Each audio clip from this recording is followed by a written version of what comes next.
What's going on, guys, and welcome back to episode 337 of #AskGSM here today for Wednesday, May 13th, 2020. I am Graham GSM Matthews. Hope you guys are doing well. Before we go any further, I should probably take this time to announce, because it should be available right now on dailyddt.com, my exclusive interview with one half of the NXT Tag Team Champions, the original bro himself, Matt Riddle.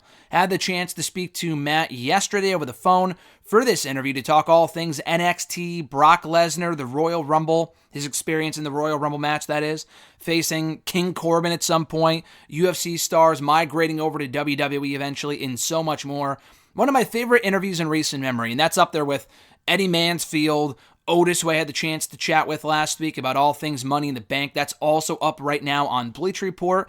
And then the audio version of that Otis interview, coming off his Money in the Bank win on Sunday, will actually be available tomorrow on Wrestle Rant Radio. So you can hear us shoot the shit tomorrow on that show. The Matt Riddle interview, I don't believe I'll be able to make the audio available at any point in the foreseeable future.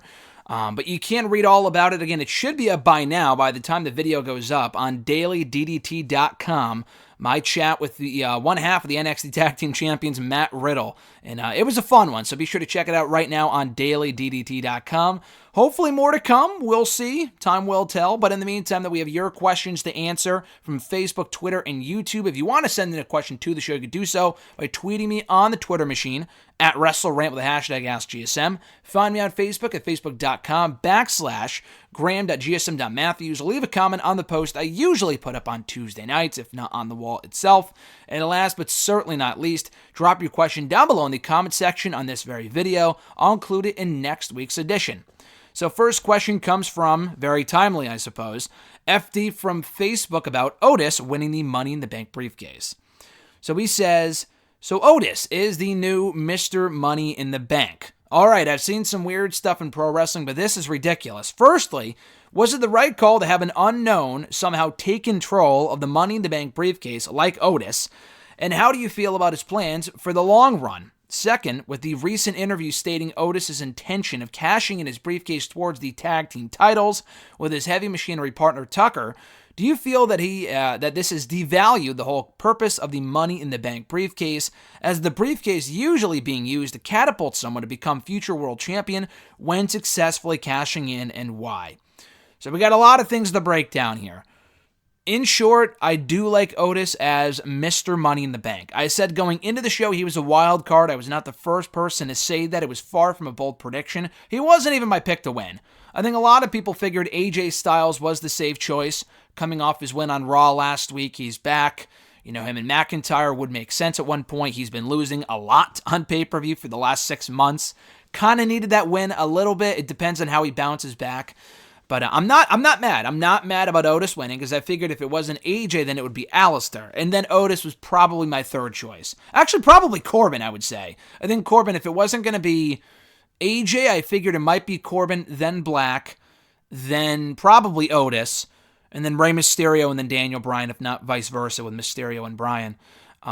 Nonetheless, though, I do like the idea of Otis as Mr. Money in the Bank, because there's a lot of possibilities there. So like you said, he did say in a recent interview, not the interview I did with him, but with someone else, he did say that he intends to cash in, or he hopes to cash in. I have yet to read the full transcript of the interview, so I'm not sure if he was joking or if it was taken out of context. I don't know. But yes, he did say that he would love to cash in the briefcase on a tag team title. Now, up to this point, we've never seen that before. I don't want them to change the rules. I know Otis, in talking to him, he's very passionate about tag team wrestling, winning the tag team titles at some point with Tucker. But honestly, you would have to be an absolute idiot to cash in a world championship opportunity on a tag team title instead of going for the Universal or WWE championship. Now, that being said, he would also be an idiot to cash in on Braun Strowman or Bray Wyatt or Roman Reigns. Out of those three, he would be beaten with ease. I understand that. Maybe, he has a whole year, though. He can wait until freaking, I have no idea, until, who is even on SmackDown? I don't know. Sami Zayn becomes WWE champion or Universal champion. That'll never happen at this point, but Sami Zayn becomes champion, and then maybe he cashes in. I think it would be a waste, I will say, if he attempts to cash in and then he gets screwed over by Mandy or Tucker. I feel like that's way too predictable. They shouldn't break them up anytime soon. Even if they did it down the road with Mandy or Tucker, I still think it'd be dumb, especially with Tucker. I mean, he and Otis should not become the next Crime Time, and that they don't, or even Enzo and Cass where they don't win the tag team titles. I thought that was just dumb for both teams to split up before they ever won tag team titles together. It was dumb in the first place for either team to split up. But specifically with Otis and Tucker, Otis is a lot more upside than Tucker. I realize that, but they've barely scratched the surface of what they can do together. So I really hope that's not the plan. The Mandy thing would make more sense to have her screw Otis out of the championship if he were to cash in at some point. But for what reason? For her to join Braun Strowman or to reunite with Dolph Ziggler? Or for what reason? What would be the end game there? Mandy goes heel, screws over Otis. What do you do from there? I feel like it's way too soon to be turning Mandy Rose back into a heel. I can't even say she's getting over as a face just because there's no crowds right now. But they're doing the whole Mandy and Sonya feud. It would be so ridiculously dumb. Not that they've never done this before, because we've seen this before with the Bella Twins, among other people, where they have a whole feud and then they just patch things up like the next week and it's all okay. I don't want to see that happen with Otis or with Mandy and Sonya and then have Otis get screwed over. I feel like that would be a complete waste. So that being said, I think with Otis as the Mr. Money in the Bank, it depends on how they book it. So you say, would it be a waste of the briefcase considering that the contract has been used oh so many times over the years to catapult new stars? Who was the last real star they catapulted with that briefcase? For the guys. The women, Carmella cashed in successfully. She had never been a champion before. She won the championship, cool moment. Wasn't really a big fan of her reign, but it was an attempt to make a new star, which I appreciated. Alexa Bliss was already a former women's champion when she cashed in. Bayley was already a former women's champion when she cashed in. Even Asuka, before she became Raw Women's Champion, which I'll get to momentarily, was a former multi-time champion and various brands before becoming Raw Women's Champion and before becoming Miss Money in the Bank. Carmella was not, which was cool. For the guys, I know Brock cashed in successfully last year. That whole thing was a complete waste. It was a waste of the briefcase, and yeah, we did get Boombox Brock out of it, which was great. But other than that, though, and I discussed this with RJ last week, I believe on Wrestle Rant Radio, Braun Strowman cashed in and failed, which was dumb for him to even announce his cash in, ahead of time in the first place. What a stupid thing to do. That was a waste. The King Corbin, or the Baron Corbin, attempted cash in years ago was a waste, and he should have cashed in successfully. I still say that to this day. I think he was ready for that main event spot at that point. He was getting over as a top heel. He was having some good matches. And then they had him lose to Jinder freaking Mahal on SmackDown 2 days before SummerSlam. Why would you do that? And the guy, I would argue, has not been the same since then. So you would really have to go all the way back to, 2016, Ambrose had never before been a world champion when he cashed in. Neither was Rollins when he cashed in. Sheamus didn't, that was a complete train wreck, but Rollins and Ambrose had never before been world champions. They were already established, but I would argue that it helped Rollins. I think Rollins was the last person who really benefited from winning the briefcase. Ambrose cashed in that same night. He was already kind of on the cusp of the main event scene by that point. Rollins technically was not. He had main evented pay-per-views as part of the Shield, but never on his own, up until I believe he cashed in. So anyway, I don't think Otis is the next Seth Rollins. I don't think he cashes in and becomes the next top star of WWE for the next 5 years. But they do have an opportunity to do something different. And by different, I do not mean cashing in on tag team titles. Now, I want Heavy Machinery to win the tag team titles as much as anyone. But I just don't think... First of all, to do it with no crowd there, I think would be insanely stupid. Because I think... I tweeted this like a month ago, but I think it's going to be a big moment when Heavy Machinery, or maybe it was recently... when Heavy Machinery eventually cashes in the tag team or wins the tag team titles, it's going to be a big moment. It's going to be a big reaction, a lot like when Otis got the girl and Mandy Rose at WrestleMania. You couldn't wait for a crowd for that, but you can't wait to give Heavy Machinery the tag team titles until there's an audience in attendance, I would rather see Otis go for the WWE or Universal Championship, and maybe he announces it ahead of time. For him to lose, though, that would be like 3 out of the last 4 men's Money in the Bank winners losing. I just think that's so stupid. So I'm not really sure what they do. I am willing to give it a chance because I'm a big Otis fan. He has momentum right now. He was over before the whole, pandemic happened. So it's not like they gave it to, Corbin, not that he isn't over because the guy gets great heat, but we've been there, done that. I would probably be more open to Corbin winning if he wasn't doing the dumb King gimmick right now. I've said this ad nauseum in recent months. But the King gimmick has got to go. It is not main event level shit. No one has ever had a King gimmick in the main event aside from King Booker back in 2006. I mean, Triple H was the King of Kings, but he never really made it his gimmick the same way that, other people have, and he wasn't WWE champion with it, I can't think of many kings of the King of the Rings that won the WWE championship while King of the Ring. I mean, Brock Lesnar did, but he wasn't walking around with a freaking cape and crown, And I don't think Corbin's going to be any exception to that. FD's second question here. With her Raw Women's Championship win last Monday on Raw, Asuka has won every accolade a woman could have dreamed of as she becomes the first WWE female superstar to win all of the accolades that currently exist in the WWE. Raw, SmackDown, and NXT Women's Championships, WWE Women's Tag Team titles, Miss Money in the Bank, and the Women's Royal Rumble winner. Even the 4 horsewomen of WWE could not achieve that feat, which begs the question, in your opinion, do you think Asuka has officially become the best Japanese wrestler to step foot in the WWE ever, and why? Also, do you feel the 4 horsewomen of WWE are still living up to their name, despite them not being able to achieve what Asuka has achieved you said last night, but you mean Monday, because I'm recording this Wednesday. That's a very good question. So for the 4 horsewomen thing, are they, still as great as they're perceived to be despite not accomplishing that feat? Of course they are. I mean, look at how many titles there are between all 4 women. To say that they're not as great as they claim to be would be completely ridiculous.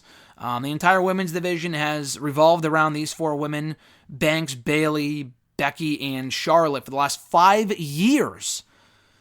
I saw someone tweet, this is the first time with Becky being pregnant and all. This is the first time in 5 years that we haven't had 4 horsewomen on Raw. I mean, Charlotte is still technically part of the Raw roster. I mean, I don't think she's officially moved off of the Raw roster because I assume that when she loses, hopefully soon, the NXT Women's Championship, she reports back to Raw. So I'm not sure if that's entirely accurate.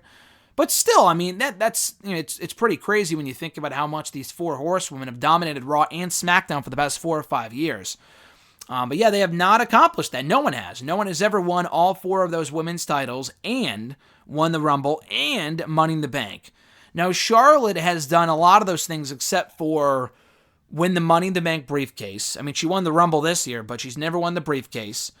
And she's never been the tag team champion. Becky was never the NXT Women's Champion, nor she won the briefcase. She has yet to be a tag team or NXT Women's Champion. Bayley has done all those things except for win the Rumble. And then Sasha has never won a Rumble. She's never won the briefcase. And I think she has never been SmackDown Women's Champion. But think of all the titles between those 4 women. There's a lot of titles between those 4 women. When you consider, when you're like, oh, they're not as great as they're perceived to be or whatever, like, are they still as great as people make them out to be? I mean, real quickly, Sasha Banks, 4-time Raw Women's Champion. Former NXT Women's Champion and Tag Team Champion. So she's a 6-time champion in WWE. And we're counting the NXT shit because WWE likes to count it towards Charlotte's record, so it counts for everyone else too. Charlotte, right there, 12-time champion on the main roster and in NXT. 12 titles. That's unbelievable. We're going to have more titles between these 4 women than Evolution did, and that's saying a lot too. So 12 titles right there. You have 6 for Sasha. So then for Bayley, she's been a 2-time SmackDown Women's Champion, Raw Women's Champion, NXT, and Tag Team. So that's 5 reigns? Not counting like the briefcases and the Rumble and whatever. So that's 5. You have 5, 6, 12. And then Becky she's a 3-time SmackDown Women's Champion, I believe. I believe she's won that title 3 times. And she's a former Raw Women's Champion. So that's 4. So she's a 4-time champion. 4 plus 6 equals 10, plus 5 equals 15, plus 12 equals 27. Holy shit. When you put it like that, it's insane. For Asuka, the second part of your question, I like this question a lot because it is a good question. Is she now the greatest Japanese wrestler that WWE's ever had? By my memory, now maybe I'm missing like a big name, like I'm not going off of like the Great Muta, because first of all, I don't know if he's ever wrestled a match in the company, like even back in the day. He never had a run with WWE. But yeah, off of my memory, from what I can think of them, among the people I can think of, then yeah, Asuka is undoubtedly the best female, or not female, just the best Japanese wrestler, period, they've had in that company. Now, I know they had Taka Michinoku, who was really, really good, but he never really took off beyond the light heavyweight division. Nakamura has had a lot of success. He's a former NXT champion, Intercontinental champion, United States champion, Royal Rumble winner. But he has not accomplished what Asuka has. I mean, yeah, with the women, there is less to accomplish than there is with the men, I would argue, unfortunately. And that's just the way that it is. They just have a lot less women than they do men, so therefore there's less things to accomplish with the women than there is for the men. But anyway, Asuka has accomplished more than Nakamura has. And I would say, and again, it's different to be a main eventer for the women in like the women's division than it is to be a main eventer for the men. Just because, again, there's not a lot of people in that division for the women, but it's still impressive nonetheless. Asuka, I would argue, despite the fact that they've kind of butchered her at different points, which I'll get to momentarily, she has been a bigger, not draw, but like a bigger star for the women than Nakamura has been for the men. And I went into more depth about this for an article for Daily DDT on Monday, if you want to check it out. You know, asking the question of whether Nakamura's WWE run was ever going to be as epic as expected. I wouldn't say, anyone should have ever really had high expectations. Granted, he was always positioned as a top star over New Japan, former, IWGP heavyweight champion, 3-time champion with that, multi-time Intercontinental champion, tag team champion, among other things. So maybe he should have been a WWE champion. I think he should have at one point or another.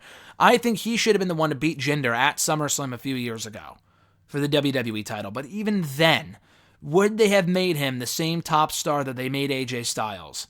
Like, AJ is a perennial top guy in this company. Regardless of what he's doing, AJ is a top guy. Nakamura is not. He's a perennial mid-carder, if nothing else. If anything, he's a perennial mid-carder. So, Asuka, again, she's dropped up and down the card over the years. She wasn't even on the main card for WrestleMania at 35. She was this year and at 34. But she's been, a top star for the better part of her run on the main roster for the last 2.5 years. So, yeah, I'm trying to think of other Japanese talent they've had. Akira Tozawa, obviously not. Despite being a former Cruiserweight champion, that's a no. What other major Japanese talent have they had in WWE? Not like Kenzo Suzuki. He was a former SmackDown or WWE Tag Team Champion on SmackDown. Who gives a shit? Yokozuna actually is not Japanese. I know that was his gimmick, but, he was actually Samoan, and they made him out to be Japanese on the show. But even then, I would argue Asuka's had way more success than Yokozuna ever did. Yeah, Yokozuna headlined multiple WrestleManias, 2 WrestleManias, former 2-time WWE champion. He had one good run, that's it. And even the matches weren't that great. So I would think Asuka, in my opinion, I know more people know Yokozuna than Asuka, but I think Asuka's had way more success than Yokozuna ever did, or ever could have. No disrespect to Yokozuna. I'm trying to think of other Japanese talent. I may be missing 1 or 2 people, then you're probably going to say, like, oh my God, how can you not think of this person? I really can't, though. But, that is impressive for Asuka, but like I've said many, many times, and as I said in that article, not in the article, but I said in response to people asking me about the article and responding to the article the other day for Daily DDT, I think that's a bigger indictment on WWE than it is any of those other people. Hideo Itami being another one. I believe he's Japanese. That with him, he could have been a much bigger star. He was not going to be the big star that Nakamura could have been, or even Asuka, I would argue, but he could have been, a multi-time mid-card champion, whatever, and they never really, injuries kind of hurt him, and they never really, tried to push him again after that, whether it be in NXT or in the main roster. They just kind of went nowhere. But with, the Japanese talent in WWE, I think it's a bigger indictment on the company for not going all the way with Japanese talent. Now, it's not a Japanese issue, because there's also been a lot of Latino talent that they could have pushed. Del Rio, former WWE champion. Rey Mysterio, former WWE champion. Eddie Guerrero, former WWE champion. And some of these people have headlined WrestleManias. So it's not to say that, all Mexican wrestlers will never get a shot in WWE. Vince, I would assume, I don't know the guy, I think he sees a Lucha Libre style only going so far in his company. Same thing with Japanese style, which I disagree with, because I think if you pushed him the right way, Okada could be the guy, and maybe not the guy, but like he could be an AJ in WWE. Would they make him such, as I said a couple weeks ago here in the show? Absolutely not. I have zero faith they would make Okada as special in WWE as he is in New Japan. Honestly, even if they made him the AJ Styles, like they gave him the AJ Styles treatment, I still think that's a disservice to the guy's, drawing power and success and stuff like that. I think he will always be as big as he ever will be in Japan and not in, maybe AEW, definitely not WWE, in my opinion. But, it's not a Japanese thing, it's not a Chinese thing, it's not a Mexican thing, because even Chinese talent, Xia Li, I'm not sure if they've had any other Chinese talent before Xia Li. I remember hearing somewhere that she was like the first. Is she really the first Chinese talent they've signed to the company? If so, that's sad. But that's crazy. They wouldn't have signed anyone else before her.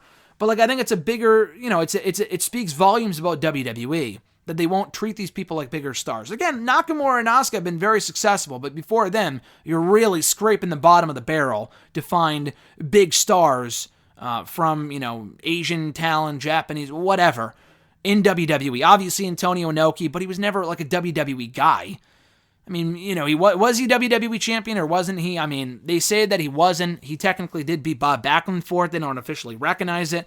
He's in the Hall of Fame, and that's great, but, he was an he was a New Japan guy that was technically really just working with WWE. He was never a full through-and-through WWE guy. I don't think at any point, unless I'm wrong. So, I don't think really Vince, for whatever reason, does not see them as being big stars. Maybe it's their lack of, English-speaking skills. Who the hell knows? But I think Nakamura and Asuka could have been bigger than they are right now, and even they are very successful as it is. And I'll get back to, Asuka in regards to that in a moment. Thomas B. from Facebook, how would you make these COVID-19 pandemic wrestling shows more interesting? When would you like to think fans might start to be able to come back into the arena for shows once again? To make the shows more interesting, I do think AEW is doing a very good job with that. I think they're the blueprint of how to run a very entertaining empty arena show. Now, it's not an empty arena per se, because they do have other wrestlers at ringside. I don't know if WWE can do that. I don't know if they just don't want to. I'm not sure. But I do think having other people at ringside, even if they're just fellow wrestlers, adds a lot to the atmosphere. And you're not listening to the freaking air conditioning in the building. Now, again, not to slight WWE, because there's a very good chance they may not be able to do that within the confines of the Performance Center. I don't know. I don't work there. I'm not sure. But I do think that helps out AEW. I don't know. I just think Dynamite on the whole has been very good. I mean, the squash matches can get a little bit too much sometimes. Last night on Dark, they had 9 squash matches, which that's what the show is for, but it's 9, really? I know they're giving people work, and that's great. It's a little ridiculous, but whatever. I mean, if you don't want to watch, you don't have to. It wasn't a terrible show by any means. On Dynamite, Dark, I get that's what it's for. What's it called? For Dynamite. I don't know why that blanked my mind for a second. For Dynamite, I do not want to see an abundance of squash matches. Now, I got it a month ago when they were running out of content to air. Now, last week's show I thought was very good. And I don't think they did many squash matches from what I can recall. I mean, you got to do what you got to do with a limited roster, but there are other ways to make these shows fun. Now, I do think they're doing a good job with the vignettes, the video packages. Those are great. The cinematic style for some of these matches are great. Impact's done it. WWE has done it. AEW, I hope will do it with the Final Deletion-esque match with Matt Hardy and Guevara or Jericho or whatever. I hope they haven't given up on that yet. Cinematic stuff, more promos, more video packages, more, what was the other thing I was thinking of? AEW, the Street Fight I thought last week was really good, more of that type of stuff. Just overall focusing on, having the wrestlers at ringside. I do think AEW overall is doing a good job of making these shows fun. It's not the same without the fans, I totally get that, but they're making the most of a bad situation. And even WWE, I think, is doing the same. I think Raw, overall, I didn't like Monday's show, but I think overall it's been a pretty decent show in regards to how they've been handling the situation. Going into WrestleMania, they aired a lot of replays. They have not done that really at all since, which I really appreciate. So, less of the replays, more original content, doing the pre-tape stuff helps a lot. And I think all the companies are doing as good of a job as they can to get through the current situation. Thomas's second question, your thoughts on the recent allegations towards former WWE champion Alberto Del Rio on violence? Oh, no, I'm sorry. This was actually from FD. I don't know why I put Thomas's question in the doc here before FD's third question. I apologize, FD. This is actually from FD from Facebook, I believe. What are your thoughts on the recent allegations towards former WWE champion Alberto Del Rio on violence towards women, which caused his arrest in San Diego recently? Do you see this as a potential career ender in pro wrestling for him officially, and why? Quick clarification, and I may be wrong here. I did read the San Antonio police report, or the article. I didn't read the report itself. I read the article about it a few days ago, the day of the pay-per-view on Sunday. I don't think it was towards women as it was just one person. I mean, it doesn't make it any better, but there might have been multiple allegations. I know there's multiple allegations with this one woman. I don't know if it's multiple women, plural. I'm not sure about that. I know there was at least one person, and what I read made me fucking sick. It was disgusting. In regards to, I mean, you have to read the whole thing, but it gets dark. Like, he beat her. He slapped her across the head when, she wasn't doing what he wanted her to. And then he threatened her. He threatened, to throw her kid out on the side of the road if she didn't put on a dress of his choosing. Like, a lot of weird stuff. And she had pictures of all the abuse. Does this surprise me? Absolutely not. Thank you to John Ritland for pointing out my rant and Alberto Del Idiot a number of years ago here on the show. This dumb asshole back on, I don't know what episode it was, but you'd have to go all the way back to the summer of 2017. I think it was July 2017, if I'm not mistaken. Like, it's an episode in the hundreds. That's how far back we go here, and we're in the mid 300s now. It went on this massive rant about this idiot Alberto Del Rio for all the shit that he went through with Paige, and I can go on another rant here. If you want me to, I probably will at some point, but I read that and I'm like, you fucking moron. Maybe I'll discuss this more in detail on Wrestle Rant Radio tomorrow with RJ, so I have someone to bounce my rants off of. But the guy's been just a downward spiral for years now. For a long time. Like, it started in 2016 with the Paige stuff. I don't know if he was in much trouble before that. The Paige stuff was just disgusting. I don't think she's ever admitted to him beating her. It was said that he did. Like, it looked like she had bruises. It looked like she was doing coke. I don't think she ever admitted to doing that stuff. It really looked like she was doing a lot of drugs, and she looked terrible there for a long time. And thankfully, she's a lot better now. But just this guy is just... Is it a career ender? It absolutely should be. If this guy had any semblance of hope of coming back to WWE at some point, you can flush those dreams right down the toilet. Now, I went on a 10-minute rant a number of months ago on Wrestle Rant Radio about said reports, about him saying, I'm on my way back. Get the fuck out of here with that shit. He's absolutely not on his way back, at least after this.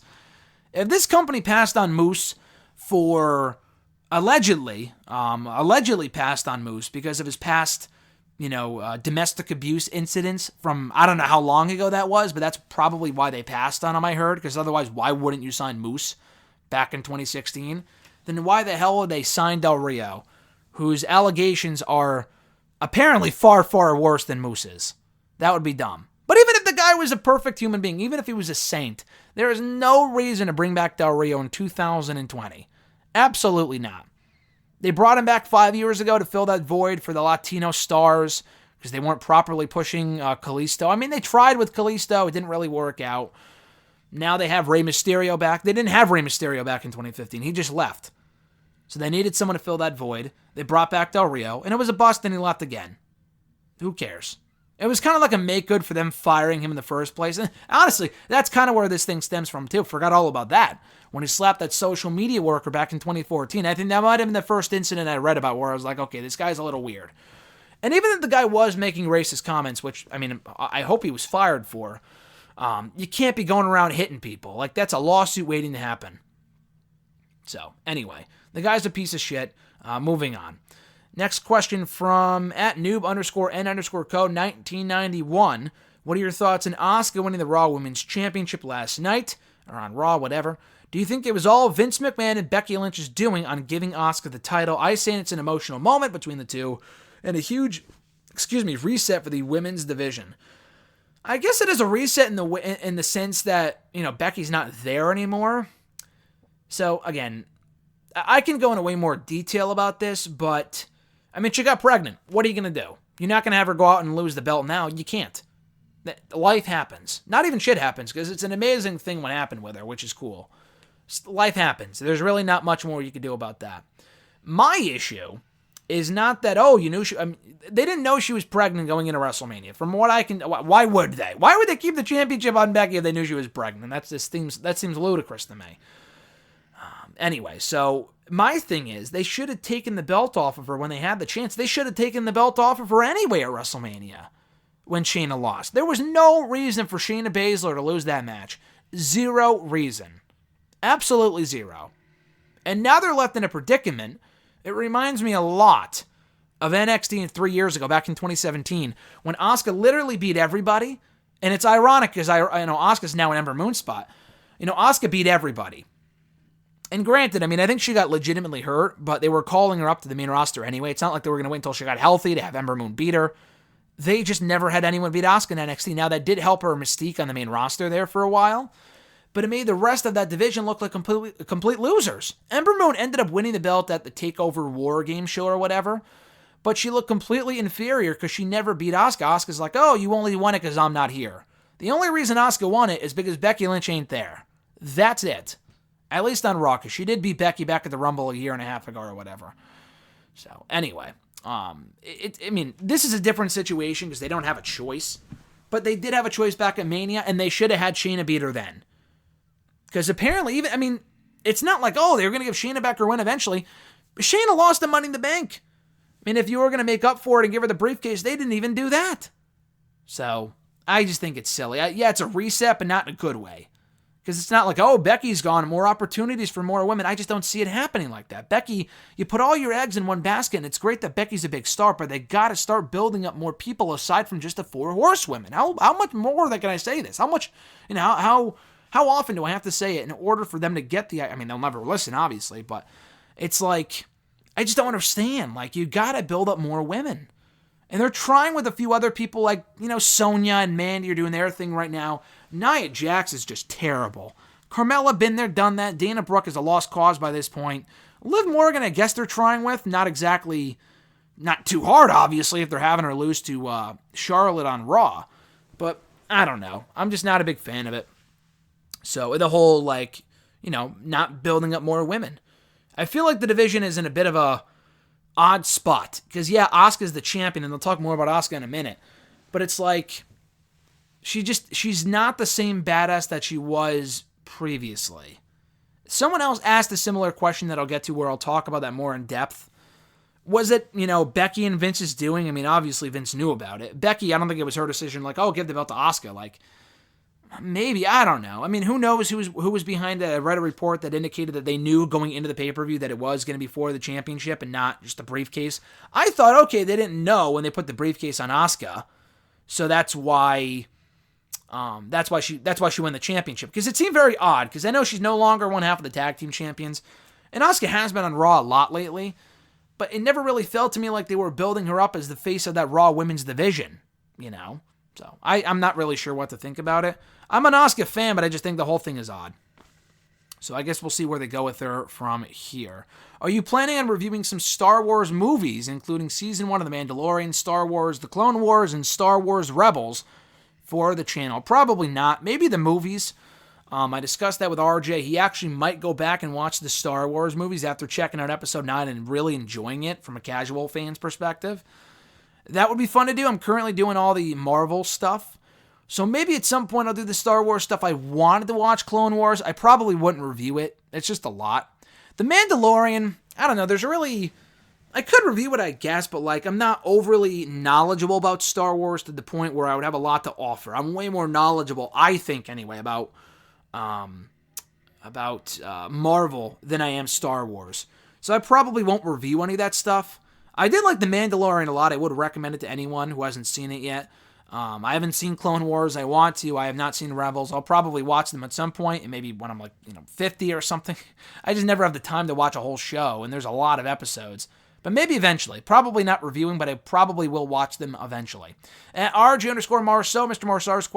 Marceau's question was, what do you do with the Raw Women's Division now that Asuka is champion? Was Money in the Bank one of the best pay-per-views in recent memory? So 2 different questions there. With the Raw Women's Division, I just got done talking about it, where you got to start building up more women.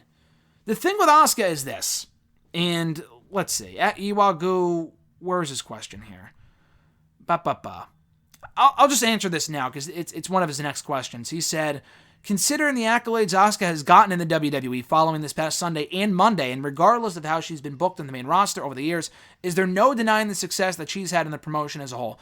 Obviously, there's no denying it, but I will say this, and this is what bothers me about the Asuka resurgence. And again, I'm not complaining because it could have been way worse on Sunday. We could have freaking Nia Jax as the Raw Women's Champion right now. It could be far worse, don't get me wrong. But I just think Shayna would have made more sense. Because you had her lose at Mania, you had her lose at Money in the Bank. I don't see them doing a Shayna-Asuka feud. I mean, that would be interesting, the battle of the two former, longest reigning NXT Women's Champions of all time. But they're both heel. Unless they turn Asuka face, which I just don't see that happening. If anything, I would turn Kairi Sane face. Break those two up, turn Kairi face, and have them feud. That would be pretty cool. But with Asuka, she has been very successful. She has not been buried. The thing with her is that, in my opinion, as I said a week ago, she should feel a lot more special than she does. Maybe this briefcase title win will be a step in the right direction. She just does not feel nearly as special, which I know is like, oh, the sky is blue, obviously, but it's like, I feel like with all the accolades that she's achieved in this company, she should be like a 4-horsewoman level star, but she's not, though. I feel like regardless of what Bayley, Banks, Charlotte, and Becky are involved in, they will always be top stars for that division. Asuka, it feels like when she's off the show, she's off the show, and she's just not important. But when they're pushing her, she's important. Like, it's very back and forth, Like, she won't be on a Mania card, and then she will be, and then she's a complete afterthought. Even when Sasha and Bayley were afterthoughts, they were still doing stuff. Asuka, there have been periods where she's just completely off the show, and they're not doing anything with her. Even when she was tag team champion, there were periods where they weren't doing anything with her and Kairi Sane. So with Asuka, she's absolutely been a success. But like I said with Nakamura, she should have been a bigger success in terms of how she feels like a star. When I see Asuka come out, she doesn't feel like a star anymore. She just comes down, it's like, oh, cool, it's Asuka. The whole yelling thing, it does absolutely nothing for me whatsoever. I find that incredibly obnoxious. Incredibly obnoxious. Before anyone says, oh, she's a heel, that's the point. Like, change the channel level of obnoxious. A lot like the Iconics, and that's a whole other story. But with the Raw Women's Division, Asuka, yeah, she's the champion. She's been booked well lately. She lost a freaking, it took her 10 minutes to beat Liv Morgan on Raw a couple weeks ago, but whatever. She lost to Alexa Bliss and Nikki Cross multiple times. She's not a big star currently. She doesn't feel like a star to me. She feels like some clown with makeup on with the Raw Women's Championship. She doesn't feel like the dominant badass that she was a couple of years ago. Shayna has that dominant badass vibe about her, so why isn't she the champion?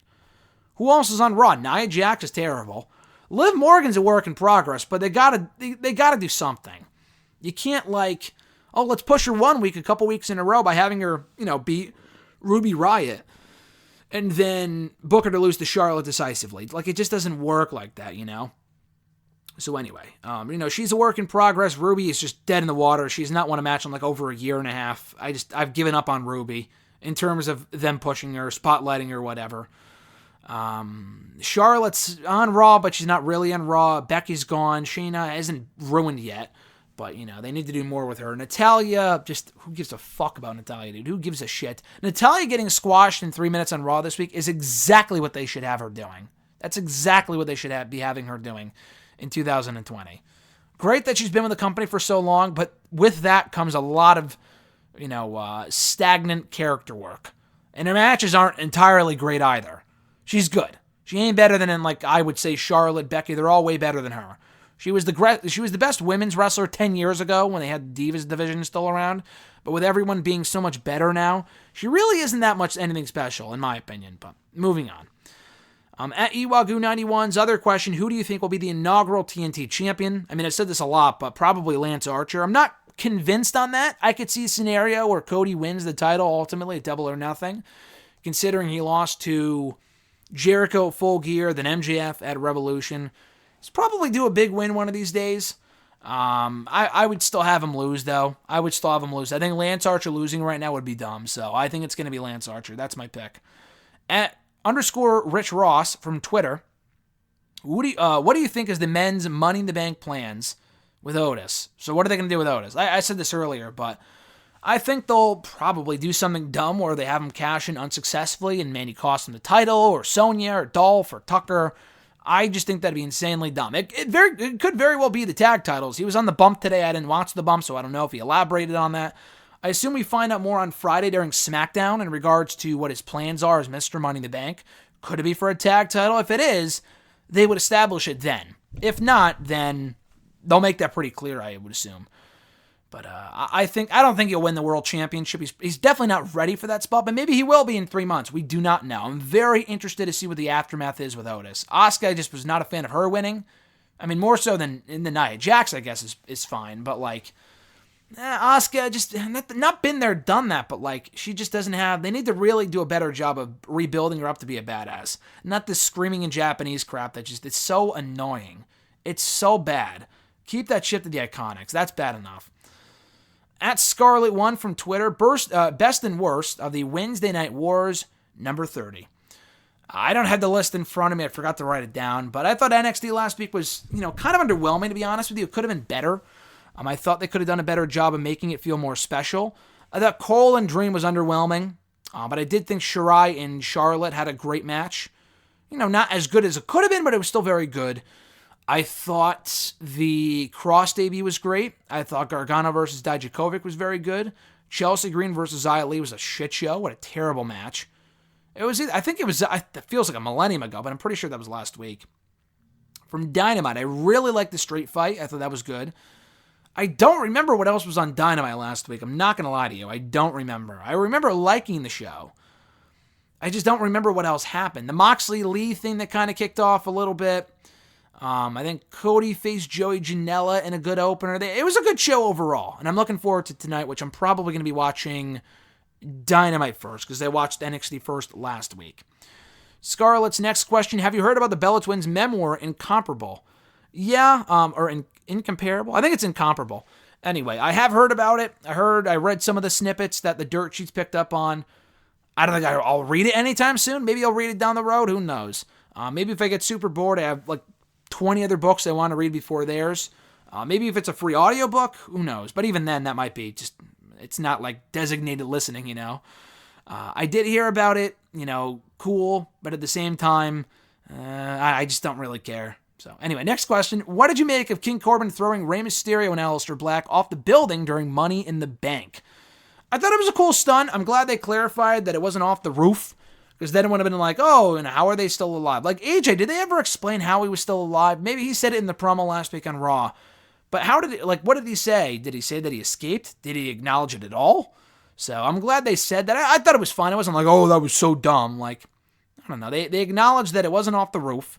It looked cool. It was like one of those what the fuck moments. And I thought it was a cool little stunt out of the match. So, I have no complaints here. Do you think Tamina will continue to be featured on SmackDown?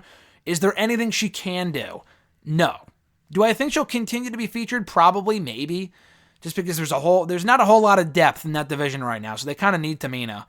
Okay, I take that back. They do not need Tamina. I would much rather see Naomi in that spot, or Lacey, or even, I hate that I'm saying this, Dana Brooke, Carmella, than Tamina. I do think she will continue to be on the show in some form or fashion, but it was feud of the month, time to move on. There's no reason to continue that feud. I think they may, just based off what happened after the match on Sunday. I think they, Tamina tried to lay her out, tried to lay Bayley out. I don't think she did, but they may continue the feud. I really hope they don't. But what can she do? Absolutely nothing. Tamina is terrible. I do not know how many times I have to say it, but Tamina is so bad. She has no value as a performer. She never has. She never will. I'm sure she's a sweet woman. I'm sure she's really, really nice. But as a performer in the ring, I am shocked. Outside of who her daddy is, I am shocked that she has been employed for this long. Their last question here, how do you feel about Raw and SmackDown crossing over again? Long story short, I'll go into more detail tomorrow on Wrestle Rant Radio. I fucking hate it, though. I really do. So let me get this straight. Ratings were low a year ago. So they implemented the wild card rule. Because ratings were down. The post-WrestleMania Raw and the Raws in April were down. The Superstar Shakeup didn't do too well, so they instituted the wild card rule. Okay. Ratings, they realize, are not going up. They're only going further down. And they have a new network with Fox coming up. So it's like, hey, we should probably get rid of this and go back to treating your show seriously, blah, blah, blah. The ratings continue to plummet. So what do? They go back to the original idea that caused the ratings to continue to plummet in the first place and bringing back the wild card rule. I don't give a fuck what they call it. I don't care if they call it playtime or, we're sharing superstars or whatever the fuck they want to call it. It doesn't matter. It's still the wild card rule, and it's still stupid. It took them I'm actually surprised it took them this long, to be honest with you. But it's just ridiculous. You knew it was inevitable that they would ditch the brand split stuff and go back to intermingling the shows. It does not make me want to watch Raw to see Drew McIntyre versus King fucking Corbin. Or to want to see SmackDown to see Charlotte Flair. We get enough of her on Raw and NXT. Why do we need to see Charlotte on SmackDown? No reason whatsoever. It's a complete waste. It's stupid. It does not help the ratings.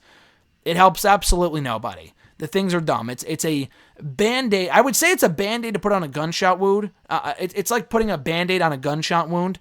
The issue is that it's not even a Band-Aid because the Band-Aid doesn't work. The Band-Aid ripped, and you're still bleeding out. Just ditch it altogether. Go back to doing the brand split.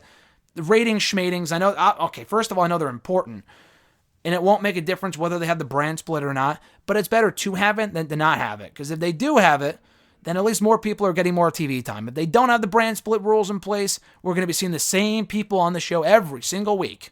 We're going to be seeing a whole lot of King Corbin on Mondays and Fridays. So I really hope that's not the case.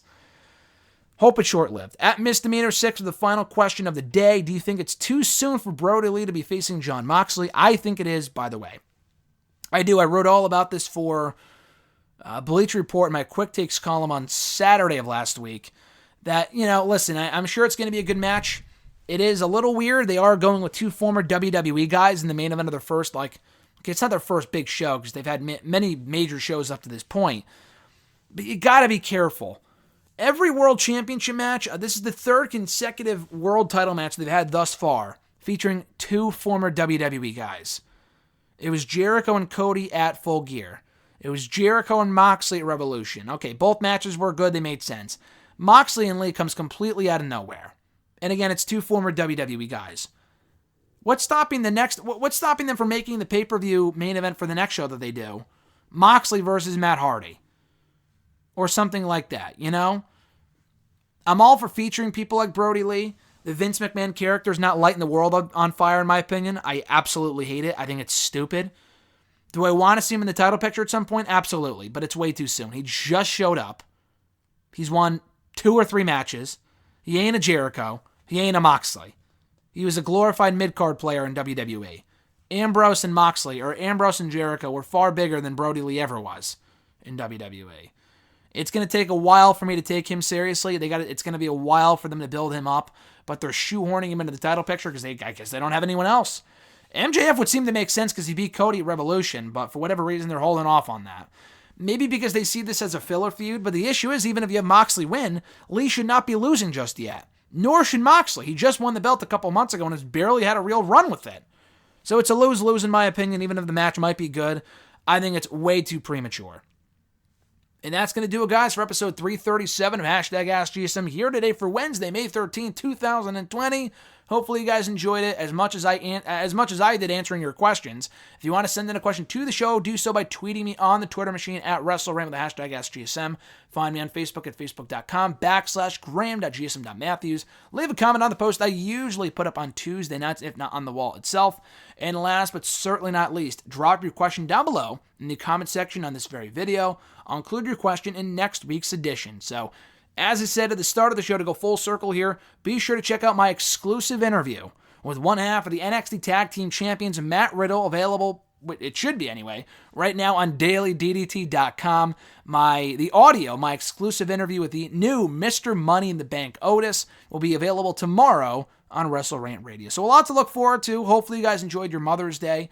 I think this weekend is a pretty quiet weekend. We have Memorial Day weekend next weekend, in addition to Double or Nothing, which is cool. So we'll talk all about Double or Nothing and way more next week here on the show. Until then, guys, I'm Graham GSM Matthews. Stay safe, wash your hands, and I'll catch your ass down the road.